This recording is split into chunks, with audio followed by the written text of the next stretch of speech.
Il y a des gens qui choisissent un camp. Elle a choisi de ne pas choisir la pensée et le poing, le Talmud et le tatami, le sabre japonais et la boxe française, Paris et Calvi. À chaque fois, elle dit ce ne sont pas des contraintes, ce sont des degrés. À chaque fois, on se demande si c'est de la philosophie ou un alibi. Bonjour Coralie Camille. Bonjour, merci. Ça vous va cette description? Assez exhaustive, mais très précise, oui. Avant de rentrer dans le vif du sujet, sur quoi avez-vous travaillé particulièrement? Parlez-moi de votre thèse, parlez-moi de vos livres. Il y a eu plusieurs sujets.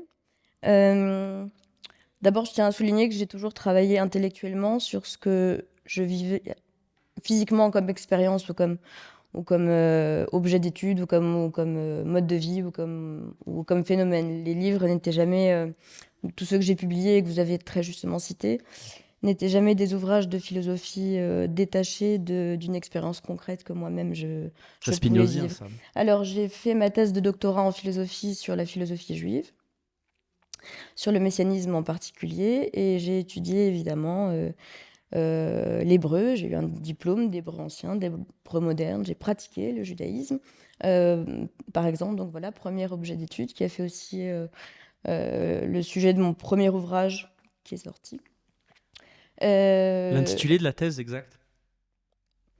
Messianisme, violence et conversion. J'ai publié d'ailleurs sur la philosophie juive avant la soutenance de thèse.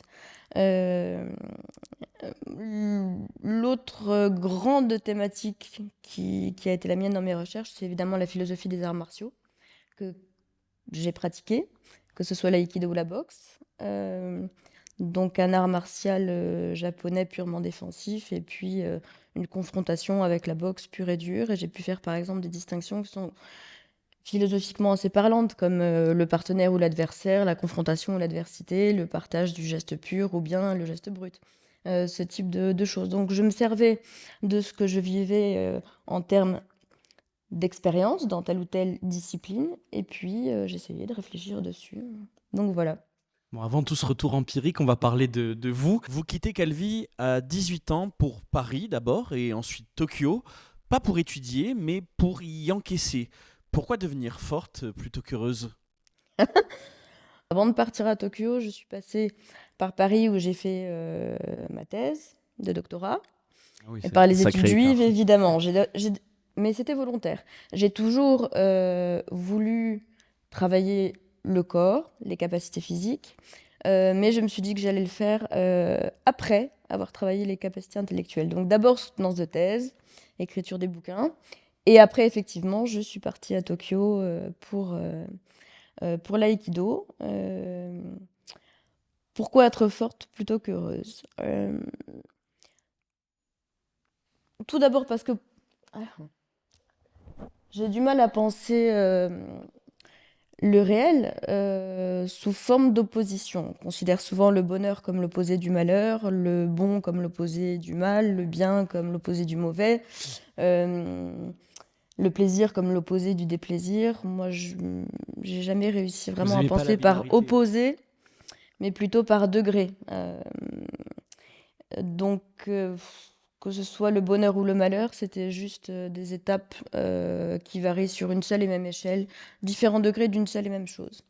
Euh, Évidemment, c'est pas sans conséquence, hein, ça nécessite pas mal de sacrifices, hein, la notion de plaisir, par exemple, ou même celle de repos, parce qu'il y a beaucoup d'exigences, hein, à devenir plus fort que ce que l'on est, et à mettre, en tout cas, enfin, l'exigence première, c'était euh, pousser au maximum ses propres capacités. Et l'exigence est la même au niveau physique ou au niveau intellectuel pour moi. C'était le même travail. Sans vouloir faire de la philosophie, de la psychologie de comptoir, il me semble que vous avez connu le deuil assez jeune. Euh, Vous êtes parti à Saitama, le corps plié jusqu'à l'os, devenir fort. À ce moment-là, c'était une philosophie ou c'était une façon de ne pas s'effondrer? Ah, j'ai vécu le deuil, oui, très jeune, j'avais 9 ans, par le décès de ma mère. Euh,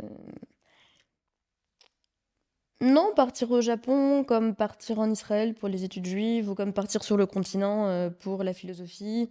Alors oui, on pourrait dire de manière très, très facile, si on reste sur la psychologie de comptoir, que le départ est toujours une fuite. Pour moi, c'était les moments de liberté les plus absolus. Prendre seul l'avion pour aller en pleine province de Saitama pour étudier le sabre japonais,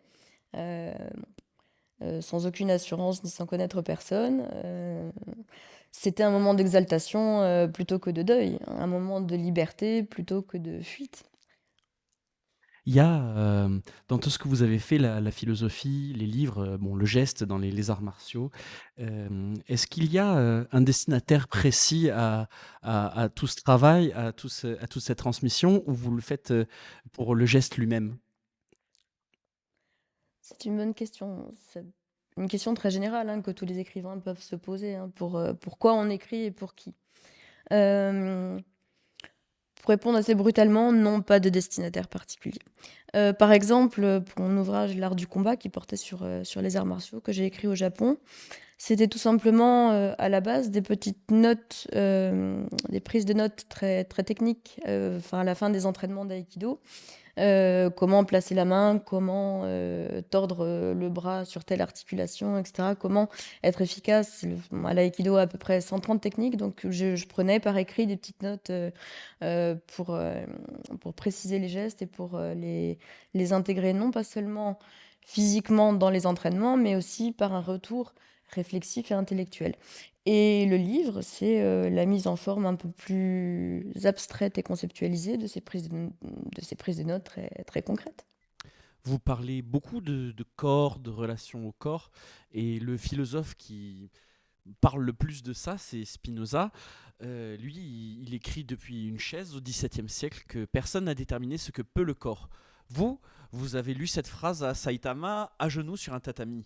Elle dit la même chose dans les deux cas. Oui, puisque voilà, d'abord je rends hommage à Spinoza et à sa réflexion sur le corps, On bien l'embrasse qu'il s'il n'en nous ait pas regarde. forcément fait l'expérience, mais sa pensée est très juste. Et je l'ai constaté surtout lors des championnats de boxe, par exemple. Quand j'ai gagné mon premier combat, je me suis mise à la boxe à l'âge où la plupart des boxeurs prennent leur retraite. J'avais pas le gabarit pour, pas l'entraînement pour non plus. Euh, et pourtant, je gagne.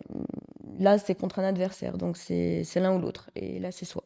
Donc c'est quelque chose. Bon. Là, évidemment, on n'aurait pas parié sur ce que peut le corps. Voilà, moi qui fais 40 kilos, qui avait ni l'âge ni le gabarit pour faire ça. Euh, ouais, première expérience de l'affirmation de Spinoza. Ok, en faisant des recherches sur vous, j'ai vu que Spinoza revenait beaucoup, mais il y a un autre auteur qui revient énormément, c'est Nietzsche. Donc, si Spinoza refuse justement la primauté de l'expérience sur la raison, est-ce que Spinoza, c'est pas déjà un peu Nietzsche? Ah oui, il y a une continuité claire entre les deux penseurs. Bien qu'il y ait des siècles d'écart, les, les concepts souvent se rejoignent hein, malgré les siècles. Et oui, ce sont deux auteurs qui d'ailleurs sont, en dehors de la Torah, mes deux bibles de chevet. Touché. Ça plairait pas beaucoup à Nietzsche, hein, quand même. Je dis ça. J'ai dit, je pense pas en termes d'opposés, hein, on fait rejoindre les contraires. Pas de souci. L'aïkido ne blesse pas, la boxe si, vous pratiquez les deux, comment vous tenez ça ensemble? Alors j'ai fait l'un et puis l'autre. J'ai commencé l'aïkido pour deux raisons. Bon, j'étais d'abord passée par toute la rédaction de thèse et par le travail philosophique, donc c'était vraiment maintenant le moment de se consacrer au travail du corps. Ce qui m'a plu dans l'aïkido tout de suite, c'est la double exigence que la discipline présentait, la beauté du geste et l'efficacité martiale. C'est efficace. Ça peut blesser, mais en aïkido, on va s'arrêter au moment où la sensation est là, la douleur peut-être, mais on va pas aller jusqu'à la blessure. On va préserver le corps du partenaire, qui du coup n'est pas un adversaire. Donc il y a vraiment cette, cette notion de préservation de l'autre qu'on trouve dans l'aïkido, en plus de la beauté du geste. Les, les deux choses m'ont tout de suite parlé, moi qui venais de la philosophie. Mais autre chose qui était très important pour moi, c'est que comme il n'y avait pas de compétition, il y a pas de gabarit comme en boxe. Donc on peut pratiquer avec des plus grands et plus forts que soi tout de suite, voire avec des plus gradés. Donc moi qui allais vers la confrontation, je me suis dit, bon, c'est très bien, je peux prendre des gros gabarits tout de suite.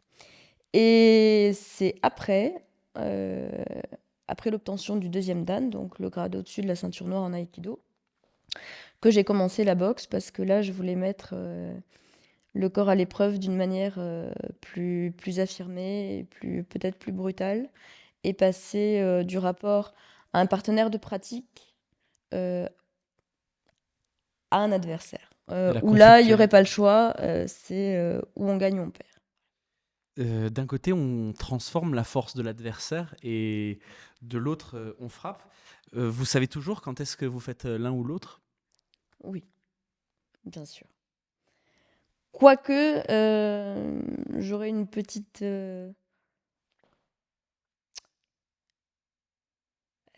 j'ai quand même repris cette affirmation dans un de mes ouvrages, retourner la force de l'adversaire. Est-ce qu'on la retourne vraiment? Je pense pas que ce soit un retournement. Je pense que c'est plutôt une conversion de quelque chose qui est de l'ordre du mouvement, qui s'affine et qui devient un geste. Je parlerai... C'est c'est un petit peu basique de parler de ah, on retourne la force de l'adversaire. Je pense pas d'abord que ce soit la force en aïkido qu'on cherche. D'ailleurs, plus on utilise la force, moins c'est efficace. C'est plutôt la puissance, déjà. Et donc, non pas retourner la force, mais convertir la puissance. Et à la boxe, au contraire, c'est vraiment Bah c'est la là, force pure. Est-ce que c'est pas deux métaphysiques qui sont diamétralement opposées ou est-ce qu'elles se répondent? Est-ce qu'elles sont en contre-champ? il y a un point commun, hein, c'est quand même bien sûr que la boxe nécessite ouais, la puissance de frappe et l'utilisation musculaire pure, bien évidemment. Mais il faut tenir 3 rounds, par exemple, en boxe pied-point, beaucoup plus en anglaise. Euh, on sait un petit peu le jeu de l'adversaire, à quoi on va avoir affaire. On travaille évidemment en amont de manière assez stratégique aussi sur si on commence par strike, bowling, on frappe, on fait mal tout de suite, ou on épuise un peu l'autre en étant d'abord en défense. Donc il y a aussi toute une réflexion en boxe qui se passe dans les coulisses et dans les entraînements qu'on voit pas forcément lors des combats parce que ça va très vite, mais qui est quand même présente. Donc, Bah, c'est bien, c'est une complémentarité matérielle. J'avais peur qu'on soit un petit peu abstrait. non, non. Un geste advient et il disparaît. La culture corse aujourd'hui, c'est encore un geste ou c'est devenu un mouvement, quelque chose qu'on enseigne, qu'on certifie et qui a déjà peut-être un petit peu perdu de l'essentiel. Qu'est-ce que vous en pensez? Il y a évidemment, ça a d'ailleurs fait partie de la thématique de mes enseignements là, à l'université cette année, la perte identitaire de certains éléments du patrimoine corse qui Notamment la langue, disparaissent. hein. La perte de la langue en premier lieu, par exemple. Bien évidemment, on constate la disparition de certains éléments culturels. Euh, et on est nombreux, il faut le souligner, dans plusieurs domaines à se battre pour les maintenir à flot. Et il y a des applications, des manuels, des certifications. Tout ça, ça sauve la langue ou ça l'embaume? Alors il y a par exemple un certain nombre d'applications maintenant pour s'exercer à parler la langue corse, et puis on valide sur le téléphone, ce genre de choses, et puis il y a les bibliothèques virtuelles, et il y a tout cet espace numérique euh, qui est là pour garder les traces du patrimoine. Moi, je pense que le paradoxe, c'est que plus on met les choses derrière un écran ou derrière une vitrine, c'est que la chose est déjà plus de l'ordre de l'usage. Euh, je trouve plus efficace d'aller discuter avec les anciens au village pour apprendre le corse que d'être face à un écran et d'avoir une utilisation numérique. Elles sont pas Mais je suis peut-être complémentaires. vieux jeu sur la chose. Bon. Les deux sont peut-être nécessaires de toute façon et complémentaires par ailleurs aujourd'hui. Parce qu'on aime beaucoup les vieux, mais c'est l'ordre de la vie fait que bon, au bout d'un moment, on les aura plus. Raison supplémentaire pour en profiter Pour aller maintenant. les voir, exactement. On a posé les fondations, on rentre dans la transmission concrète, comment ça se passe et comment ça se perd. Vous enseignez à l'université, vous avez bénéficié d'enseignements dans un dojo. À part le salaire et les congés payés, c'est quoi la différence entre la salle de cours et le tatami? Alors déjà, j'ai enseigné dans pas seulement euh, à l'université, mais dans des lycées, à l'Institut français de Tokyo au Japon, qui est un tout autre mode d'enseignement, donc à l'étranger. Euh, j'ai enseigné à l'école de santé des armées à Paris et j'ai enseigné à l'université. Donc j'ai enseigné dans différents lieux sur différentes thématiques, par exemple la Mhm. stratégie militaire autant que la littérature, maintenant la philosophie à l'université. Euh, Quelle différence avec la transmission qu'on peut recevoir dans un dojo, par exemple, et celle que l'on transmet ensuite sous tel ou tel mode? Je pense que d'abord, moi, par exemple, pour euh, l'expérience de la transmission que j'ai eue dans les dojos, il y avait très peu d'explications de choses magistrales de la part des professeurs d'aïkido.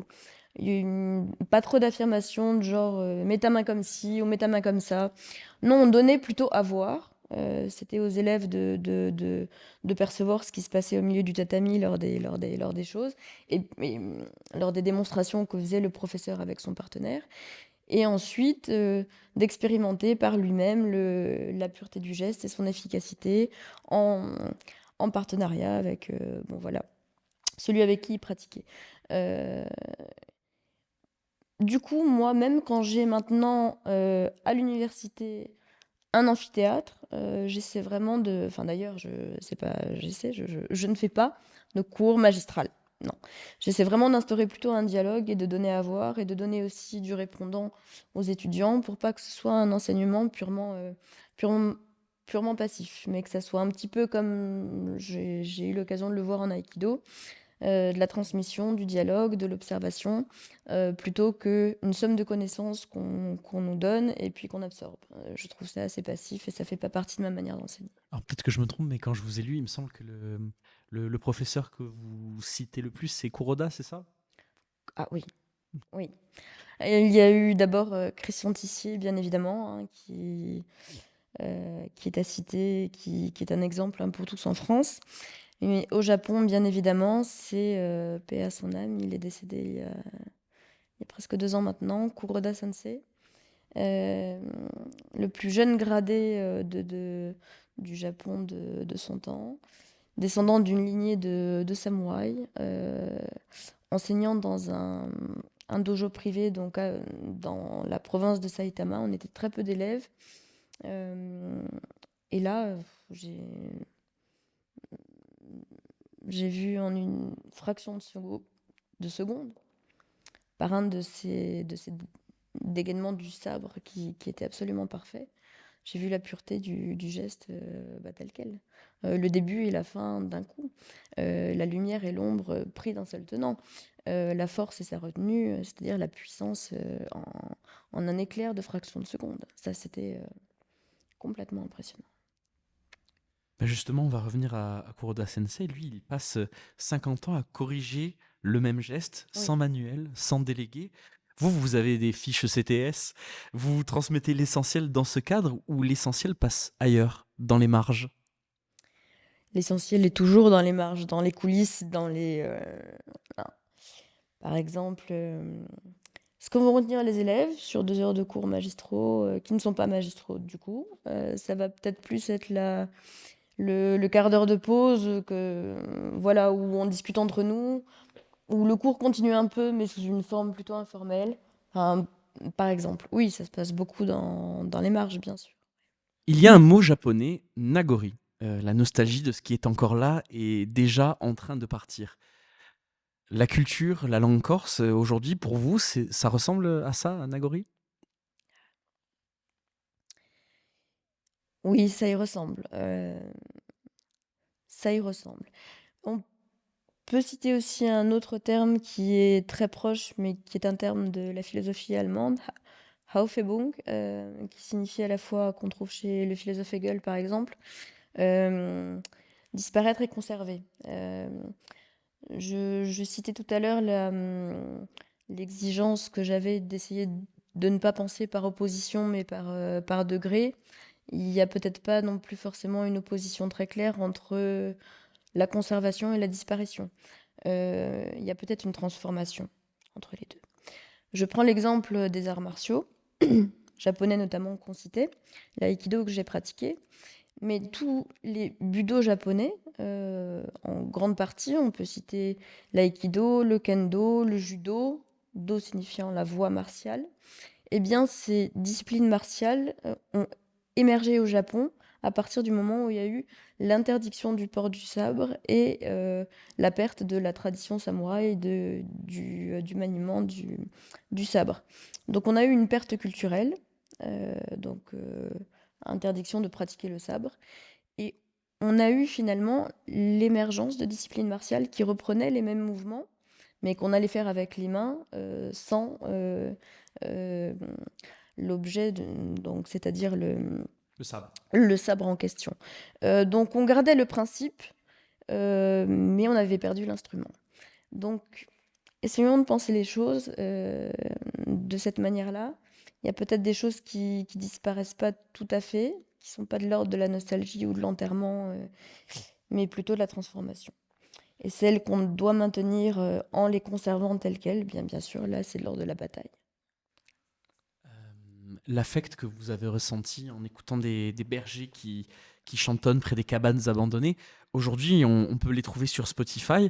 Ils sont sauvés ou peut-être un petit peu trahis? Je pense que le sauvetage est toujours une sorte de trahison. Pourquoi? Parce que il y a une médiation entre ce qui s'est passé en direct à ce moment-là, dans tel lieu précisément, avec telle personne, à tel moment, dans tel contexte, et la trace qu'on va en garder, la faire perdurer, mais à quoi on va avoir accès dans un tout autre contexte, avec d'autres personnes, ou peut-être des siècles après. Donc, oui. Vos livres sur ces mondes-là, ils passent par Amazon, Babelio, des services de presse. Vous utilisez exactement les outils de la modernité que vous décrivez comme dissolvantes. Où est la contradiction et où est la lucidité dans ce contexte? Euh, Déjà, je tiens à souligner qu'écrire des livres, c'est encore un truc à l'ancienne. En plus, je les écris à la main avant de les mettre sur ordinateur, hein, donc je travaille quand même à l'ancienne de ce point de vue-là. Vous pourriez avoir Maintenant, une c'est tablette aussi. presque. Maintenant, oui, à partir du moment où on est publié, il y a l'exigence de la part des éditeurs de diffuser au maximum et voilà. Ce que j'ai refusé par contre, c'est que mes livres soient trop présents sur les bibliothèques numériques. J'ai toujours exigé au maximum qu'on aille plutôt les acheter en papier, en réel et qu'on prenne l'objet dans les mains, comme on pourrait prendre le sabre. Bah, le savoir est une arme, alors. Bon, je vais éviter, c'était trop facile. Pardon. La philosophie juive, c'est l'exil, la transmission qui s'interrompt, la survie sous domination. Est-ce que c'est aussi la Corse? Vous enseignez ça à Corté en faisant semblant que ce n'est pas de la politique? Alors, en soi, on pourrait déjà dire que tout est politique, hein, surtout la question de l'exil. Parce que ça rejoint la question de l'identité qui peut se perdre par le territoire que l'on quitte, etc. Mais sans faire de politique, oui, il y a une grande proximité entre euh, ce qu'on peut trouver en Corse et ce que j'ai pu rencontrer dans le judaïsme. Euh, D'ailleurs, les Juifs eux-mêmes ont perdu leur langue, à savoir l'hébreu pendant des siècles était devenu une langue purement liturgique, il n'était plus parlé du tout. Là, on a eu affaire en en quelques années après la Shoah, après la Seconde Guerre mondiale, à la résurgence de la langue hébraïque. Euh, Elle a été reparlée, et même c'est devenu une langue officielle d'un État, mais à partir de rien. Plus personne ne parlait l'hébreu. Euh, Aujourd'hui, quand on dit c'est très dur, le corse est voué à disparaître en tant qu'élément linguistique. Moi, je dis, ben, il y a des langues au bout des siècles qui ont purement ressuscité, juste par la volonté collective euh, Politique. de la parler. Vous avez obtenu votre qualification MCF précisément en philosophie juive. C'est aussi un positionnement de carrière dans un marché très concurrentiel, non? L'engagement en stratégie coïncide parfaitement ici. Pas du tout, parce que juste après l'obtention de ma qualification, donc le doctorat et puis la qualification comme maître de conférence, j'ai pas du tout enseigné à l'université. C'est à ce moment-là que je suis partie faire des arts martiaux. Donc, sinon, j'aurais pris un poste de maître de conférence. Non, je l'ai pas fait. J'ai mis une ceinture blanche et puis je voulais la ceinture noire. Ok. Wittgenstein parle de Gon, des certitudes tellement intégrées qu'elles ne sont plus réfléchies. Juste là, dans le corps, la langue maternelle, c'est ça, sauf qu'en Corse, une génération a décidé de ne pas transmettre, pas par oubli, par calcul. On peut recréer un Gon volontairement ou par définition, c'est impossible. On vient d'en parler, mais vous avez trouvé une transition idéale. Bien sûr, on peut. Et bien sûr que chez nous, on a été marqué par toute une génération qui n'a pas pu parler sa langue, qui a même eu honte d'en faire usage. Le français étant considéré comme là, pour le coup, la langue à transmettre pour les futures carrières des enfants, etc. Euh, Puis aujourd'hui, c'est donc l'anglais. on a eu et l'interdiction et la honte de parler sa propre langue. Comme je le soulignais avec l'hébreu qui a ressuscité complètement par volonté collective, bah, il y a eu des ajustements linguistiques. Par exemple, étant donné que c'était l'hébreu ancien, que c'était une langue qui n'était plus parlée depuis des siècles, là pour le coup, nous en Corse, hein, c'est même pas le cas, hein, c'est quelques générations, on n'est pas à des siècles de disparition d'une langue morte. Là pour le coup, c'était le cas de l'hébreu. Donc on n'avait pas le mot pour dire la voiture, on n'avait que le char. Hein, par exemple. Donc il fallait adapter la langue et c'est très intéressant pour moi qui étudie et l'hébreu ancien et l'hébreu moderne, et même l'araméen, de voir les transitions linguistiques qui ont lieu pour la préservation de la langue. Est-ce que votre prochain livre sera écrit en Corse? Il y a 2 prochains livres qui vont sortir. Euh, J'en dirai pas plus. Je laisse le suspense. Ah, bon, d'accord. Je prends cette non-réponse pour une réponse. Alors. On a vu comment la transmission marche ou échoue. Maintenant, dans quel rapport de force ça se joue? Qui parle? Depuis où? Et pour qui, surtout? Je vais reciter un philosophe allemand, malheureusement. Schilling dit que la vraie liberté, c'est la force non prédéterminée, celle qui peut aller dans plusieurs directions. La création corse, aujourd'hui, elle est encore dans cet espace où elle est déjà condamnée à une seule direction, celle de la survie, ce qui n'est plus de la liberté, mais de la nécessité. Là, c'est une question de philosophie pure. Euh, Très bonne citation de Schelling. D'ailleurs, j'y adhère plutôt. Moi, je la reformulais. Si je pouvais la reformuler, en toute humilité, je dirais que la liberté coïncide plutôt avec l'ouverture des possibles. Euh, et les possibles, c'est quoi? C'est ce qui peuvent être ou ne pas être. Euh, Soit on est dans un déterminisme pur et on pense la nécessité de la disparition. Dans ce cas-là, très bien, c'est une position philosophique qu'on peut tenir. Soit on essaie de penser le maintien de la liberté qui va avec euh, la pensée des possibles.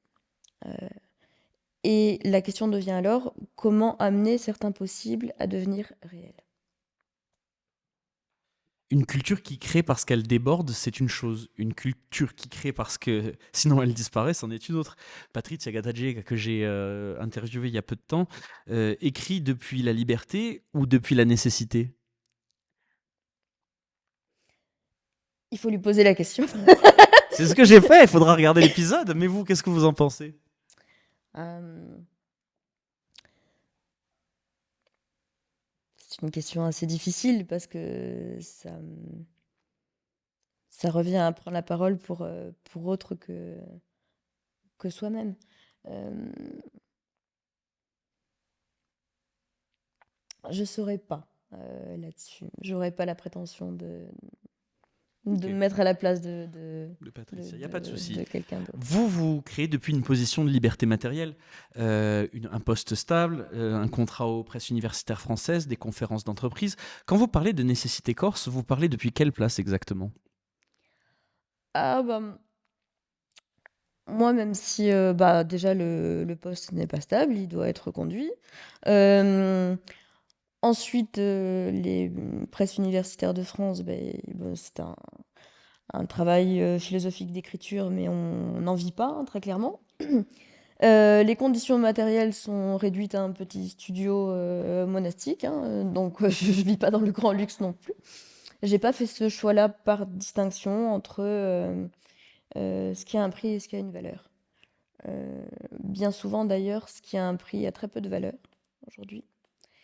Et bien souvent aussi, ce qui a une valeur n'a pas de prix.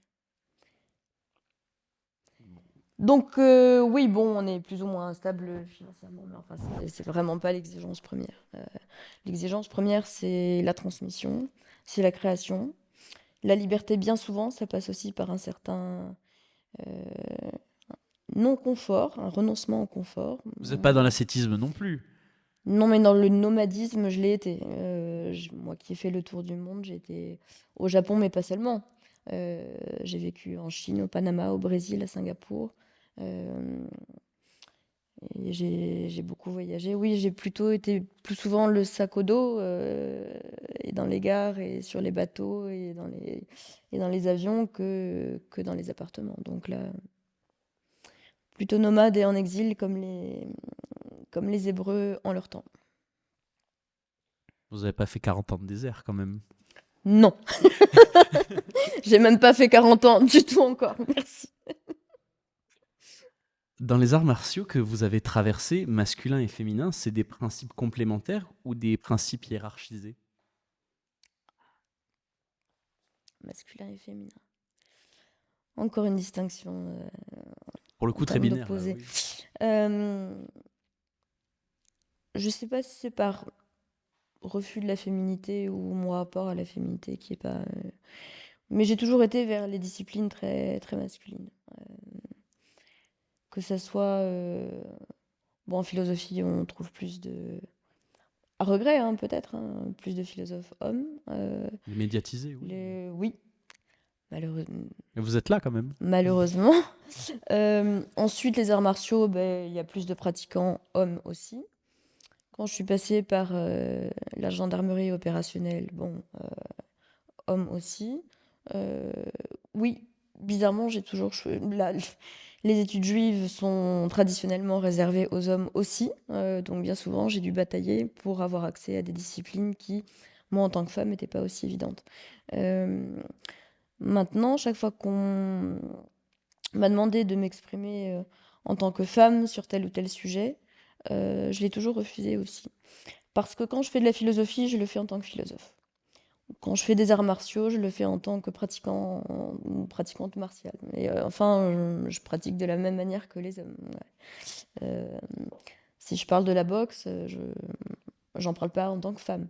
Et d'ailleurs, si j'écris un ouvrage et qu'on peut dire comme commentaire, ah, c'est un ouvrage écrit par une femme, je le prendrai pas comme un compliment. C'est un ouvrage de philosophie, c'est tout. Euh, donc, j'écris où je fais les choses, moi personnellement, et je parle à la première personne, euh, pas par mes chromosomes X ou Y, mais par l'exigence qui était la mienne de pousser au maximum la maîtrise d'une discipline. Depuis des siècles, la plupart des métaphysiques du corps discipliné disent la même chose. Masculin, actif, ascendant, féminin, réceptif, fondateur. Vous êtes une femme qui a construit sa pensée exactement dans ce cadre. Vous y avez été à l'aise ou il a fallu vous battre contre le cadre pour y rentrer? Il a fallu toujours se battre contre les cadres, euh, contre soi-même, contre les autres aussi parfois. Euh, c'est pas euh, la question de la bataille, oui, c'est un fait, mais bien souvent on la résume en termes de j'ai gagné ou j'ai perdu. Euh, Quand j'apprenais la boxe et que je m'entraînais pour les championnats de France, c'était avec Jérôme Le Banner. Euh, Exemple intéressant parce que lui a pratiqué la boxe au Japon, hein. C'était un des premiers du Kawan à l'époque à pratiquer la boxe pied-point là-bas. Et étonnamment, énorme carrière où il a eu énormément de victoires sur le ring. Où là où on gagne, on perd. C'est de la bataille pure. Eh bien, ce qui a été retenu finalement comme sa plus grande victoire, c'est pas le combat où il a gagné de la manière la plus efficace ou la plus rapide, mais celle où il a perdu, mais où il a continué à combattre tout en étant blessé. Et pour tout le monde, ça a été une victoire plus éclatante que bien que ce soit une défaite en soi. Donc vous voyez que les opposés, hein, en termes de victoire ou de défaite, hein, concernant la bataille, ben, bien souvent on peut les inverser. Votre premier maître, c'est ici, vous en avez parlé tout à l'heure, Ouais. figure masculine dominante, pédagogie verticale. Quand vous théorisez la non-hiérarchie du geste, vous décrivez votre pratique ou vous la réparez?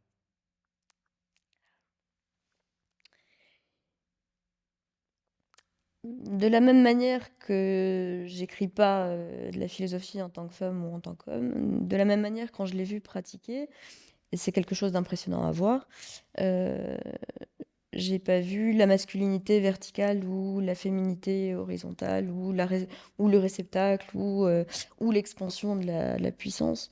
Non, j'ai vu la discipline en elle-même. J'ai vu ce qu'était l'aïkido. J'ai pas vu ce qu'était la personne. Et c'est ça, je pense, la véritable maîtrise, c'est quand le maître arrive à s'effacer de manière à ce qu'on ne voit plus lui ou elle, mais qu'on montre la discipline euh, plutôt que la personne. Ça, c'est la véritable maîtrise, je pense. Vous distinguez le retournement et la conversivité. Une culture dominée qui réclame sa place dans les institutions, sa chaîne de télé, son université, son statut, c'est du retournement. La vraie conversivité, c'est créer depuis un espace qui n'a plus besoin de l'adversaire. Vous en voyez en Corse aujourd'hui? Il reste quelques espaces oui, qui ne sont pas dans le retournement, ni même dans la conversivité, mais simplement dans le maintien de la culture telle qu'elle, et heureusement qu'il existe encore des lieux comme ça.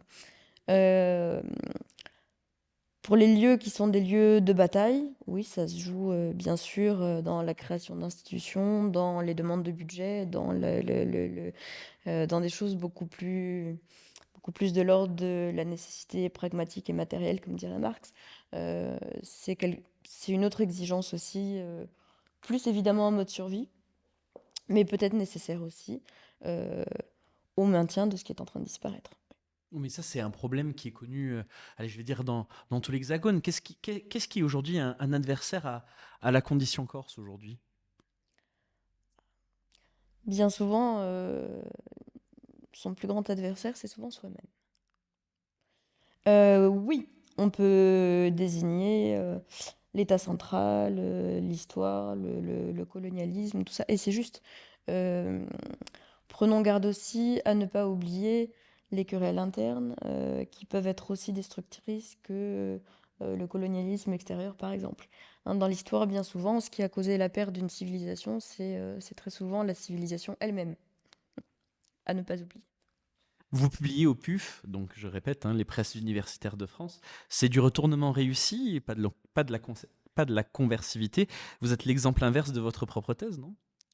Oh, j'écris pas qu'au PUF. Par exemple, le livre que j'ai publié là, pour le coup, aux éditions Vérone, qui porte sur l'insularité, où je fais série de petits paragraphes qui concernent des descriptions de lieux, de choses, de personnages, d'événements que j'ai vus et en Corse et au Japon.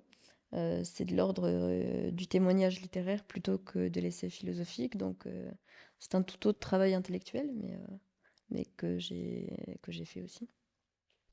On arrive à la fin de cet entretien, ou du moins le début de la fin, l'approche, le début de la descente. On va parler de Nietzsche, de Zarathustra, et de tout ce que ça veut dire pour vous. L'éternel retour, ce n'est pas une cosmologie, c'est une éthique. Est-ce que tu veux vraiment ce que tu vis au point de le vouloir indéfiniment? Tokyo, Strasbourg, Singapour, la Chine, les Antilles, et vous revenez à Corté? C'est ça votre éternel retour? Et je crois même que Nietzsche disait que la Corse avait une place particulière dans sa définition même de la philosophie et de ce qu'était le surhomme, mais bon, on va pas rentrer Bien là-dedans. sûr, et puis d'ailleurs, il voulait lui-même venir sur l'île, et puis bon, pour des raisons externes, il a pas pu le faire, mais oui, il voulait venir chez nous. Euh, oui, Ah ben, la question du retour, ça va d'abord avec la question du départ, hein. Pour pouvoir revenir, il faut d'abord partir. Et c'est vrai qu'il y a comme ça une sorte de... Je reviens effectivement au point de départ, mais en ayant fait quand même un certain cercle, ouais, un certain tour du monde, là pour le coup, au sens littéral. Mais qu'est-ce que vouloir? Ben, pour moi, vouloir, c'est d'abord pas souhaiter. Bien souvent, on dit j'aimerais revenir, je souhaiterais euh, revenir, ou j'aimerais bien partir, ou je souhaiterais, j'aimerais, je ferais. Non, déjà, tu mets pas ça au conditionnel ou au futur, tu mets ça au présent, et c'est pas je souhaiterais, c'est je veux. Donc déjà, c'est au présent, et vouloir, c'est pas souhaiter. Vouloir, c'est être en état de sacrifier tout le reste pour ce qu'on veut par-dessus tout. Par-dessus tout, ça veut dire par-dessus tout le reste, par-dessus tout le monde et même par-dessus soi-même. Par-delà soi-même, comme dirait Nietzsche. Et donc, c'est vouloir non pas à 50%, non pas à 100%, mais à 1000%. Être prêt à tout sacrifier pour. La notion de volonté, ça va avec la notion de sacrifice, je pense. Nietzsche parle de volonté, pas de nostalgie. Vouloir revenir, ce n'est pas la même chose que revenir parce qu'on n'a plus la force de partir. C'est un oui actif ou c'est plus ambigu? Non, c'est un oui actif.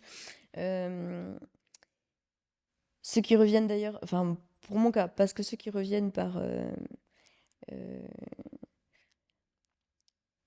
non pas par ce oui actif, mais pour d'autres raisons, bien souvent se trouvent en situation de nostalgie, parce qu'ils reviennent dans un tas de choses, par exemple, qui a changé depuis leur départ.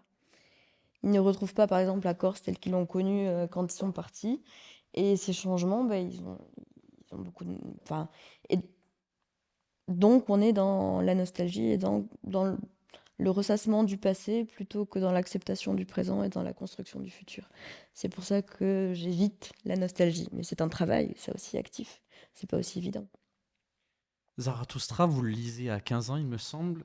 Vous le connaissez par cœur aussi, ça j'ai pu le lire. Vous avez construit une figure de vous qui coïncide parfaitement avec Nietzsche. Votre vie illustre Nietzsche ou vous avez vécu de façon à pouvoir raconter qu'elle l'illustre? Ah ben, Nietzsche dit lui-même exigence première, faire de sa vie une œuvre. Bon, voilà. Euh, Il dit aussi brûler ses idoles, hein. oui,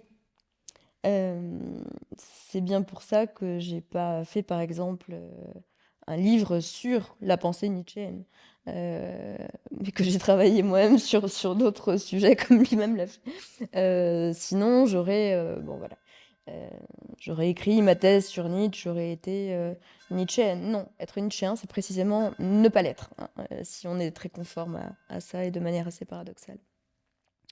Euh, mais oui, en tout cas, faire de sa vie non pas simplement une pensée intellectuelle abstraite, mais une philosophie concrète qui s'incarne dans ce qu'on dit. Dire ce qu'on fait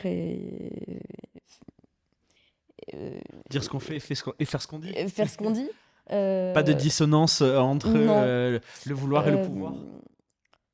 pouvoir le faire, c'est la phrase de Napoléon, hein. Si on veut, on peut. Si on peut, on doit. Donc voilà, voilà, point barre.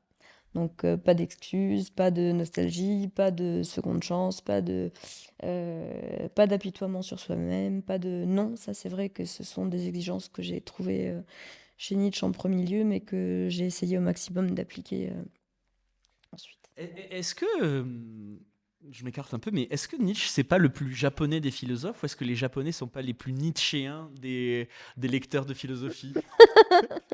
Ah, bonne question. Euh, peut-être qu'il avait un petit côté japonais sans le savoir. Euh, on va revenir à un autre sujet sur lequel vous avez écrit, c'est l'illéité. L'illéité, c'est vivre selon le mode insulaire. En Corse, en 2026, ça ressemble à quoi? Parce que moi, depuis ma fenêtre, je peux voir parfois des Airbnb et une file d'attente pour un ferry. Qu'est-ce que c'est aujourd'hui alors? Je pense qu'il y a toujours une différence d'abord entre les villes du littoral et plus balnéaires, et puis le centre avec la vie de certains villages. Ce qu'on peut remarquer, c'est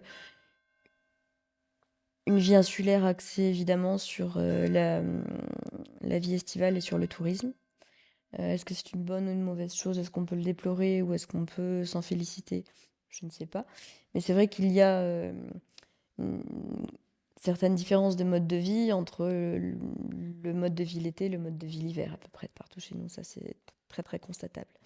Il y a une certaine confrontation entre le passé qui est toujours présent et le futur qui veut devenir présent, hein, de manière assez extérieure surtout. Donc on est un petit peu en confrontation comme ça entre ces différents modes de temporalité, je dirais.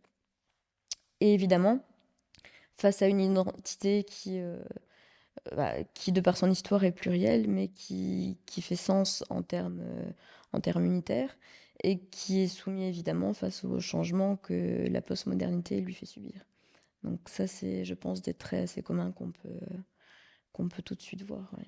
Vous décrivez certaines traditions comme toujours vivantes mais tremblantes. Tremblante, c'est votre mot, hein, il me semble, hein. Le regard qui observe, ce n'est plus un regard insulaire, c'est un regard continental qui a pu être formé à Paris, à Strasbourg et à Tokyo, non?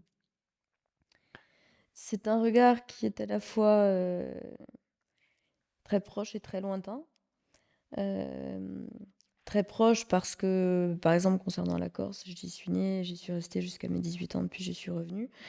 Et au cœur et dans l'esprit et dans la langue, elle ne m'a jamais quittée, même quand j'étais à Tokyo. Extérieur parce que j'étais à Tokyo et parce que j'ai pu voir aussi d'autres traditions qui se perdaient. Le mode de vie, par exemple, au Japon est très différent à Saitama que à Tokyo. Euh, Avec la perte aussi des traditions, avec le repli identitaire aussi pour la préservation de la langue, euh, des points communs et des points de divergence. Et donc, il y a deux regards. Il y a un regard très près, qui peut être un regard assez tremblant, parce qu'on est très affecté précisément par la proximité de ce regard-là. On est très près des choses sur quoi on porte un regard. Et le regard japonais, bah, c'est pas vraiment le regard tremblant d'ici. C'est le regard de la paupière qui se baisse parce qu'il y a la pudeur aussi là-bas beaucoup. Et bien souvent, quand on acquiesce, ou quand on regrette, quand on éprouve de l'amour ou de la tristesse ou de la nostalgie, ou même de l'inquiétude, plutôt que de le dire, on va baisser les yeux.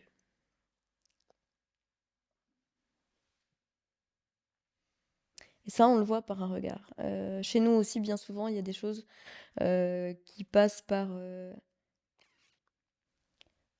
un sourire caché, une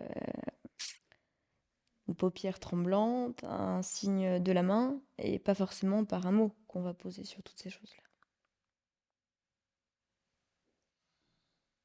Témoigner des mondes qui disparaissent sans prétendre les sauver, c'est votre position quand vous écrivez la Corse. C'est un deuil accepté. Écrire sur la Corse, pour vous, c'est déjà des funérailles? Pour moi, tous les écrits sont des, des façons d'enterrer quelque chose. Oui, effectivement. J'ai écrit sur la tradition juive quand je ne la pratiquais plus. J'ai écrit sur l'aïkido quand j'ai arrêté l'aïkido pour la boxe. Parce qu'il fallait faire ce fameux pas de côté dont vous parliez tout à l'heure. Exactement. Euh, j'ai écrit sur la boxe quand j'ai arrêté les combats. Euh, Bon, voilà. L'écriture, oui, est toujours une forme de deuil. Donc, et en même temps, une forme de préservation par le témoignage qu'on y apporte, parce qu'on garde une trace écrite de ce qu'on a pu voir, de ce qu'on a pu faire et de ce qu'on a pu en penser. Donc voilà aussi les choses très, très contraires qu'on peut y trouver dans l'acte d'écriture. Faire le deuil d'eux, et puis faire le deuil, bah, c'est aussi quelque part en garder la trace. Je vais faire un petit pas de côté pour revenir vraiment sur la culture. Euh, Gramsci, Memmi, tous les intellectuels postcoloniaux ont écrit des livres magnifiques sur la domination culturelle. La domination a continué. Qu'est-ce qui vous fait penser que vous ferez mieux?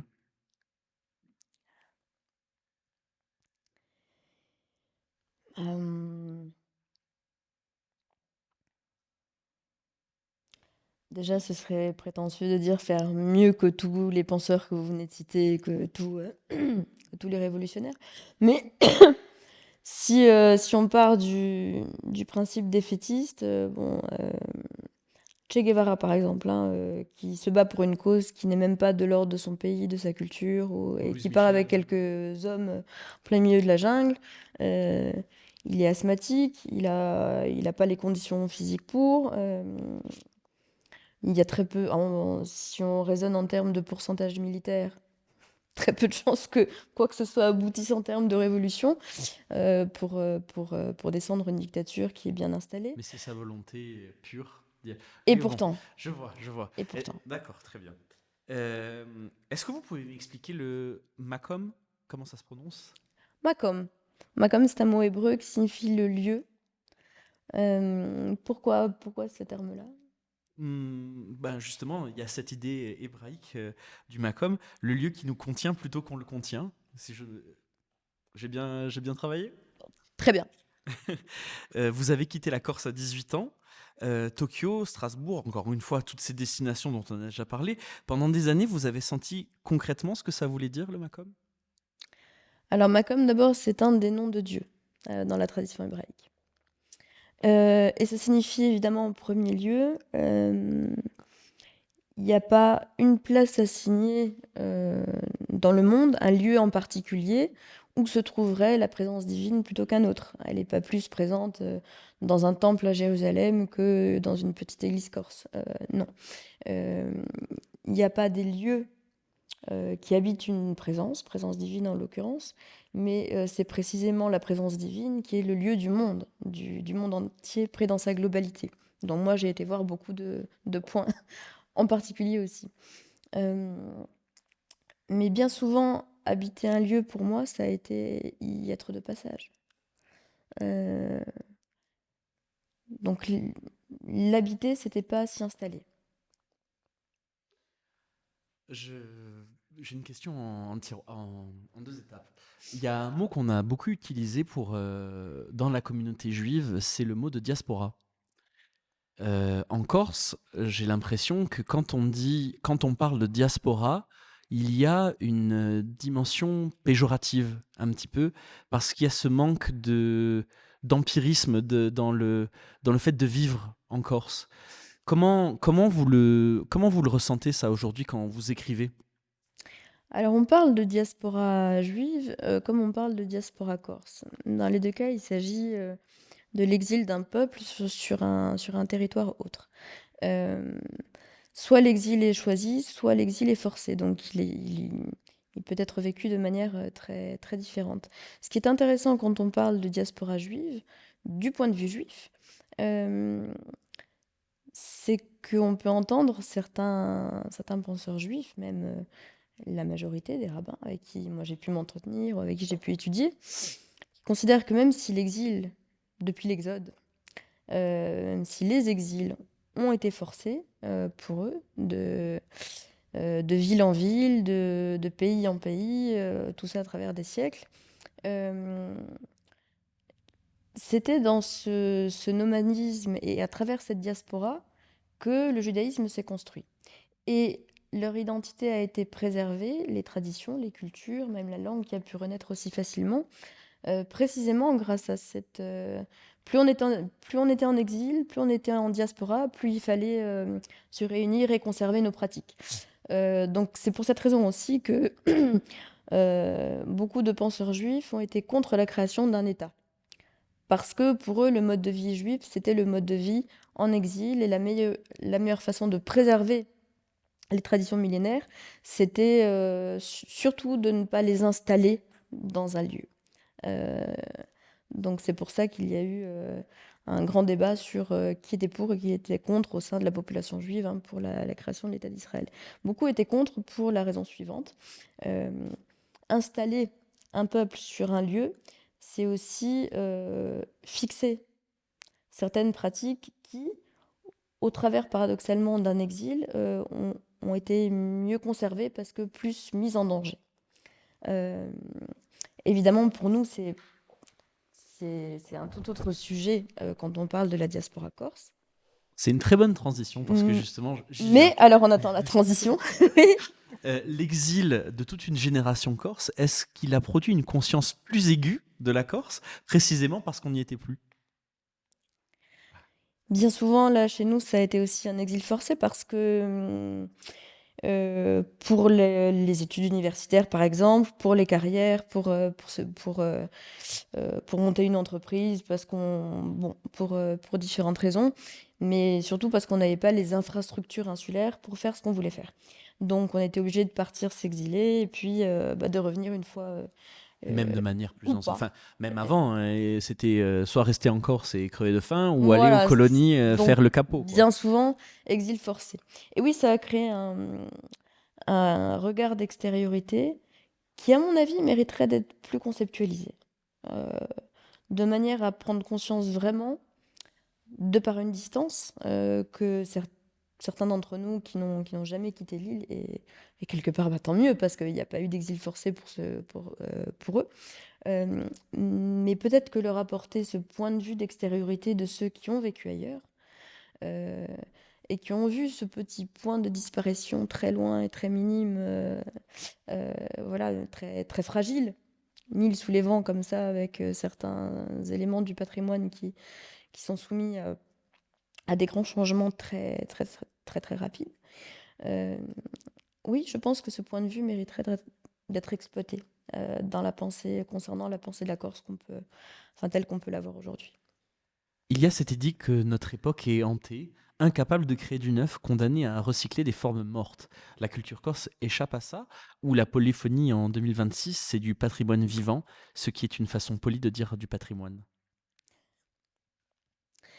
Euh, Très bon exemple. Bon, les polyphonies sont passées même dans le patrimoine Immatériel de l'UNESCO, oui, bon. immatériel, etc. Bon, moi, ce que je trouve On le fait plus aussi des musées intéressant, d'indiens, quoi, hein. oui, mais prenons garde au folklorisme. Et puis, le plus intéressant, c'est quand ça se passe de manière improvisée, un peu à l'ancienne, à la fin de tel ou tel repas dans tel ou tel village avec on se connaît pas tous mais tout le monde se met à entamer un verre et puis un autre répond et puis c'est pas organisé, c'est pas et puis personne n'est là en train de filmer avec les téléphones. Non, le vivre de manière improvisée et en direct, c'est beaucoup plus patrimonial à mon avis que de le mettre sur le site de l'UNESCO ou autre chose. Il me semble que vous avez 14 000 abonnés sur Instagram, presque. Ça vous échappe, bon, je vous le dis. Vous passez à la télé, vous faites des conférences. Votre propre travail échappe à cette ontologie où vous recyclez philosophie allemande et dojo japonais dans un format qui frôle peut-être parfois le développement personnel. C'est une bonne question. Alors, euh, il y a évidemment l'exigence. Maintenant, on a du mal à se passer du numérique. Donc oui, pour la transmission, ça passe évidemment aussi par là. Euh, Évidemment, quand on fait des arts martiaux, on a de manière aujourd'hui très concrètement, si on s'inscrit au championnat de France, des sponsors et donc une exigence de visibilité qui passe par les réseaux sociaux, par exemple. Donc oui, bon, on s'y soumet bon gré mal gré. Moi, personnellement, il y a beaucoup de choses que je n'ai pas partagées. Par exemple, on ne trouvera pas sur mon Instagram des moments vécus de, de ma période juive orthodoxe, où j'étais très pratiquante. On trouvera peu de choses sur le Japon et sur Kuroda.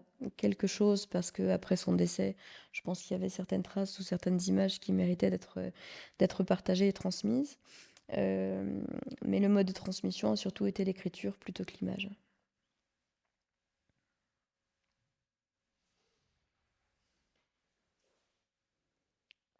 On arrive vers la fin de cet entretien, Coralie. Le corps discipliné, la maîtrise, le maître, l'élève, ce vocabulaire-là a servi les plus grandes esthétiques et les pires politiques aussi.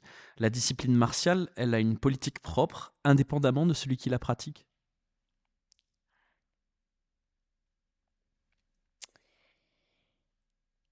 La pratique martiale, c'est d'abord en passer par l'exigence de la maîtrise de cette pratique-là et évidemment accepter la confrontation, que ça soit avec un partenaire ou contre un adversaire. On peut étendre ce principe et ces exigences à non pas simplement la pratique martiale de telle ou telle discipline, mais par exemple la stratégie militaire. C'est les mêmes principes que la philosophie martiale, mais étendus simplement à tout un territoire de manière beaucoup plus pragmatique et pratique. Euh, et bien sûr, là, on retrouve la politique qu'on va mettre en œuvre pour sauver un territoire ou pour le conquérir, par exemple. Euh, les plus grands stratèges militaires étaient aussi des pratiquants d'arts martiaux, très souvent. Parce que quand je vous ai lu et en préparant cet entretien, moi, il y a un, il y a, il y a un, il y a un auteur qui arrêtait pas de revenir en fait en tête, c'est Mishima. Oui. Grand esthète, gros facho aussi quand même. Oui. Oui. Mais je crois que vous parliez de la beauté du geste tout à l'heure. Je crois qu'il y a une image en moi qui est gravée et qui vraiment qui m'obsède. C'est le suicide de Mishima. Cette photo vraiment. J'essaierai de la mettre au montage. Ouais. Je crois que elle me hante. Ouais, vraiment, elle me hante. On n'en Oui. ressort pas indemne de cette image. Oui. Mais bah, Mishima, bon, La mort en été, énorme texte qui est très marquant, très beau, très parlant. Euh, En même temps, on voit très bien, lui, sa volonté de sauver son passé japonais culturel jusqu'à sa propre mise à mort, où il a essayé de se faire seppuku de manière assez ratée, parce que justement, c'est une pratique qui disparaît. Donc, Et donc c'est il a mis en l'humiliation. Même le application geste ça, raté, c'est une humiliation encore. complètement. Et en tout cas, on peut lui reconnaître d'avoir mis en pratique jusqu'au dernier moment de sa vie sa philosophie. Ouais. Euh, Vous avez construit une pensée du corps discipliné, de la hiérarchie initiatique. Qu'est-ce qui, dans votre pratique, vous permet de savoir de quel côté vous êtes, justement? Parce qu'il y a des côtés. Je pensais qu'on était parti sur le cercle et le tour du monde. Alors, quel côté voyez-vous?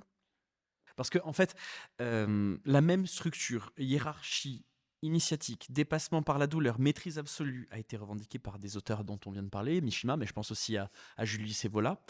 Euh, Qu'est-ce que vous faites concrètement dans votre enseignement pour vous en prémunir? Bah déjà, comme je le soulignais, j'essaie de ne pas faire de cours magistraux, mais de rentrer plutôt dans un dialogue avec les étudiants, c'est-à-dire être dans le partage, En résonance? dans le questionnement et évidemment dans la transmission de quelques éléments un peu plus abstraits et plus... mais pour moi, la plus grande réussite, c'est quand euh, il y a un jeune à la fin du semestre d'enseignement qui vient me dire ah bah j'aimerais bien, j'ai essayé de lire votre dernier bouquin, ou j'aimerais bien étudier la philo, ou qu'est-ce que vous me conseillez pour continuer un peu cet enseignement. Et finalement, je me posais telle ou telle question et qui revient sur ça, c'est la plus grande fierté en tant qu'enseignant, parce qu'on se dit bon bah il est en train de se questionner lui-même, donc c'est pas moi qui le questionne, c'est lui qui se questionne lui-même. Donc ça, je pense que c'est la meilleure façon de transmettre la philosophie. Donc, Et c'est comme ça qu'on se prémunit un petit peu du transfert très hiérarchique qu'on peut avoir de l'élève envers la figure du maître. 6 livres, un deuxième Dan à Tokyo, championne de France de boxe, le Talmud en Israël, Paris, Corté. Vous avez trouvé ce que vous cherchiez ou vous avez juste accumulé des preuves que vous ne savez pas encore ce que c'est? Le but n'était pas de savoir qui j'étais, mais ce dont j'étais capable. C'était pas une question d'identité, c'était pas le qui suis-je, c'était le que puis-je faire, déjà. Donc la question étant différente, la réponse est aussi différente. Euh, Jusque-là, tout ce que j'ai voulu faire, je l'ai fait. Tout ce que j'ai fait, je l'ai voulu. Ça a été accompagné de sacrifices que j'ai accepté là, que j'avais pas choisi, mais qui était nécessaire à la réalisation de ce que je voulais par-dessus tout. Euh, Est-ce qu'on a fait le tour de soi parce qu'on a fait le tour du monde? Ben, évidemment que non. Évidemment que non. Est-ce qu'il reste des choses à faire? Oui. Vous distinguez la réussite du succès, le travail de la médiatisation, et vous dites que les deux sont nécessaires. Quelqu'un qui ne sait pas ce qu'il cherche, il ne fait pas des déclarations aussi nettes sur la gestion de son image. Vous savez, vous voulez juste pas, vous savez vous ou vous voulez juste pas le dire? J'ai pas trop de. C'est un peu comme les coachs du bien-être ou les. J'ai pas trop de conseils en termes d'image médiatique ou de. Moi-même, j'ai fait les choses par. Bon, déjà, on a bien compris, pas par exigence universitaire de carrière, sinon après l'obtention du doctorat et la qualification comme maître de conférence, j'aurais choisi une carrière universitaire très, très linéaire. Non, ce que je voulais, c'est vraiment la mise à l'épreuve de mes propres capacités intellectuelles d'abord. Et je savais que j'allais en passer par là, parce qu'elle durait plus longtemps que les capacités physiques d'abord. Euh, mais même très jeune, je voulais faire des arts martiaux. J'ai juste eu la patience d'attendre les 8 années ou 10 années pour en passer d'abord par le doctorat de philosophie, pour commencer les arts martiaux. Euh, si j'avais fait les choses par plaisir, j'aurais commencé par le travail du corps. Ça aurait été ce qui m'intéressait le plus. J'ai commencé par le travail de l'esprit. Aussi parce que ça allait être un outil pour mieux comprendre le travail du corps par la suite. Donc j'ai fait les choses de manière réfléchie, ordonnée, et bien que comme ça, cité comme vous l'avez fait, ça a l'air d'un parcours un peu aléatoire et elle a fait de la philosophie des arts martiaux, du Talmud. Non, je savais qu'il fallait commencer par la philosophie pour la profondeur intellectuelle et le niveau d'abstraction que ça permet. Euh, de manière complémentaire, l'accompagner par la pratique de la langue hébraïque parce que c'est la source des trois monothéismes et donc du premier et la pratique de la tradition juive évidemment. Euh, et puis après en passer par le travail du corps. Une fois qu'on a tout ce bagage intellectuel. Donc finalement c'est plus construit que ce qu'on pense. Euh, Si médiatiquement ensuite ça parle ou pas, ça je ne le sais pas, moi ça me paraissait juste cohérent de le faire de cette façon-là. Ah, ça y est, la trame arrive à sa fin. Est-ce que vous voudriez rajouter quelque chose dont on n'a pas parlé, peut-être préciser ou même partir sur autre chose? Euh,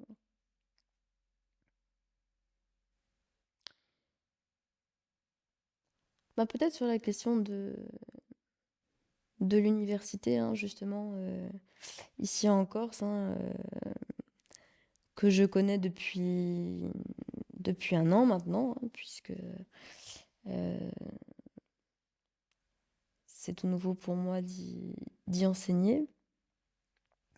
J'ai la surprise de voir une jeunesse très concernée et culturellement, et politiquement, et linguistiquement, par tous ces éléments du patrimoine bah, qui ont une résonance très différente pour eux parce qu'ils sont jeunes et qu'ils ont grandi déjà à l'ère des réseaux sociaux, donc déjà avec un rapport très différent avec tous ces éléments du patrimoine, mais avec un grand questionnement quand même assez général. Ils sont très concernés, en tout cas. Euh, c'est très étonnant de le voir de manière aussi collective et pour un public aussi jeune. Euh, Ensuite, l'exigence des collègues et des responsables universitaires que je tiens quand même à souligner. Euh, Vraiment faire de l'université un lieu de vie, de partage, de transmission, mais aussi interdisciplinaire, interculturel, intergénérationnel. Vraiment beaucoup d'exigences à ce niveau-là. Le fait d'avoir accepté d'apporter un peu de philosophie cette année, je trouve que c'est une très belle ouverture et je leur en suis très reconnaissante. Merci beaucoup, Coralie Camille.